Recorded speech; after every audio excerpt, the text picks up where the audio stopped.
কি প্রত্যাশা শোভনদা কালকে বাজেট? না, প্রত্যাশা মানে দেখুন, একটা কথা পরিষ্কারভাবে বলি যে এই সরকারের পেছনে কেন্দ্রীয় সরকার রয়েছে। কারণ আগের মুখ্যমন্ত্রী মমতা বন্দ্যোপাধ্যায়ের আমলে প্রায় 2 লক্ষ কোটি টাকার ওপর পাওনা ছিল। সেই পাওনা টাকাগুলো তো আমরা দেখেছি যে সরকার পরিবর্তনের সঙ্গে সঙ্গে আসতে শুরু করেছে। এই কথাটা ঠিকই যে ডিএর দাবিটা দীর্ঘদিন ধরে ছিল, ডিএ পুরোটা দেওয়া সম্ভব হয়নি, কিন্তু ডিএ ছিল, কিন্তু মানে ডিএ কিন্তু প্রত্যেক বছর একবার করে অন্তত দেওয়া হচ্ছিল। 4% ডিও এবারে বাজেটের সময় ঘোষণা করা হয়েছিল। এখন ব্যাপার হচ্ছে যে যে দায়িত্বগুলো মানে যে দাবিগুলো করা হয়েছিল, আমি তো বলবো যে যেটা সুপ্রিম কোর্টের যে রায়, সেই রায়ের ক্ষেত্রে মানে কলেজ বিশ্ববিদ্যালয়ের শিক্ষকরা তারা কিন্তু ওই যে ডিএর যে অংশ, সেই ডিএর অংশ কিন্তু তারা পায়নি। এটাও কিন্তু এই নতুন সরকারের আমলে সবথেকে গুরুত্বপূর্ণ বিষয়। আর তৃতীয়ত যে কথাটা বলবো, যে কথাটা সংকেতদা একটু আগে উল্লেখ করেছিলেন যে প্রতিহিংসার রাজনীতি কিন্তু এ সরকারও করছে। কারণ আগের আমলের যিনি কর্মচারী ইউনিয়নের দেখাশোনা করতেন তাকে বোধহয় আজকে এই মুহূর্তে পাহাড়ে পাঠিয়ে দেওয়া হয়েছে। ফলে ওই জিনিসটা, ওই ধরনের যে প্রবণতাগুলো আছে। আর আমি একটা কথা জাস্ট রাজাগোপালদাকে মনে করাবো, সেটা হচ্ছে দেখুন, ডোল রাজনীতি তো আছে। আপনি ডোল রাজনীতি বলবেন, আপনি লক্ষ্মীর ভাণ্ডারটাকে আপনি 3000 টাকা করে ওটাকে অন্নপূর্ণা যোজনা করলেন। কোনো মানে মমতা বন্দ্যোপাধ্যায় তৈরি করে যাওয়া কোনো জন্য একটা বিষয়ে মোটামুটি সকলে একমত হবেন যে এই একেবারে রাজ্যবাসীর বিপুল প্রত্যাশা, এই বিপুল প্রত্যাশা নিয়ে আগামীকাল বিজেপি সরকারের প্রথম বাজেট পেশ হতে চলেছে। কি থাকবে সেই বাজেটে, অবশ্যই সেদিকে আমাদের নজর থাকবে। আপাতত আলোচনা এই পর্যন্ত। অন্যান্য সব খবরের জন্য আপনাদের নজর থাকুক এবিপি আনন্দে।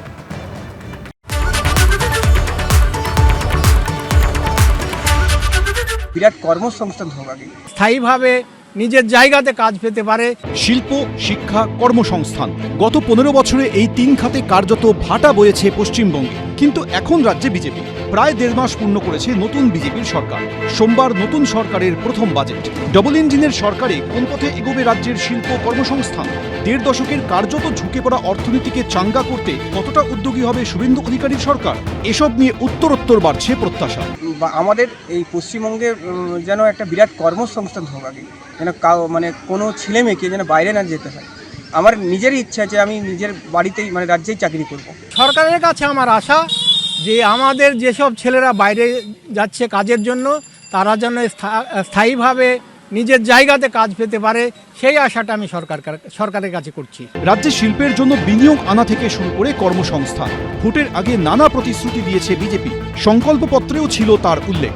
আর ক্ষমতায় এসেও অনেক পরিকল্পনার কথা শোনা গেছে মুখ্যমন্ত্রী শুভেন্দু অধিকারী ও বিজেপি নেতাদের মুখে। প্রথমত বলি, টাটাকে এখানে আনবো আমরা। সিঙ্গুরে যে জমি, সেই জমি সরকারের হাতে এখন নেই। ওই মাটির সঙ্গে টাটার রড, সিমেন্ট সবকিছু মিশে রয়েছে। ওই মাটির নেচারই চেঞ্জ হয়ে গেছে। নতুন সরকারের বাজেটের আগে নতুন করে আশায় বুক বাঁধছেন সিঙ্গুরের ইচ্ছুক চাষিরাও। কৃষক যারা আন্দোলন করে জমি ফেরত পেয়েছি, আমরা চাই এই বাজেটে সিঙ্গুর বিষয়ে সরকার কিছু বলুন। 23শে মে রাজ্যের আর্থিক পরিস্থিতি নিয়ে আলোচনা করতে দিল্লিতে কেন্দ্রীয় অর্থমন্ত্রী নির্মলা সীতারামনের সঙ্গে দেখা করেন রাজ্য বিজেপি সভাপতি শ্রমিক ভট্টাচার্য। এর ঠিক 2 দিনের মাথায় কলকাতায় বণিক সভার একটি অনুষ্ঠান থেকে 100 দিনের মধ্যে রাজ্যে নতুন শিল্পনীতি আনার ঘোষণা করেন শ্রমিক ভট্টাচার্য। আমাদের কিছু নীতিগত পরিবর্তন এবং নতুন নীতি নিয়ে আসতে হবে, সেটা আগামী 100 দিনের মধ্যে সেই সরকার করে দেখাবে। মেলা উৎসবের বাইরে বেরিয়েছে সরকারের রেভিনিউ বাড়ানো যায়।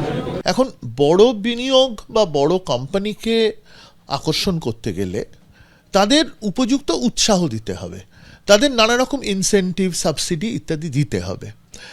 টাটাদের আমরা দিয়েছিলাম সিঙ্গুরে।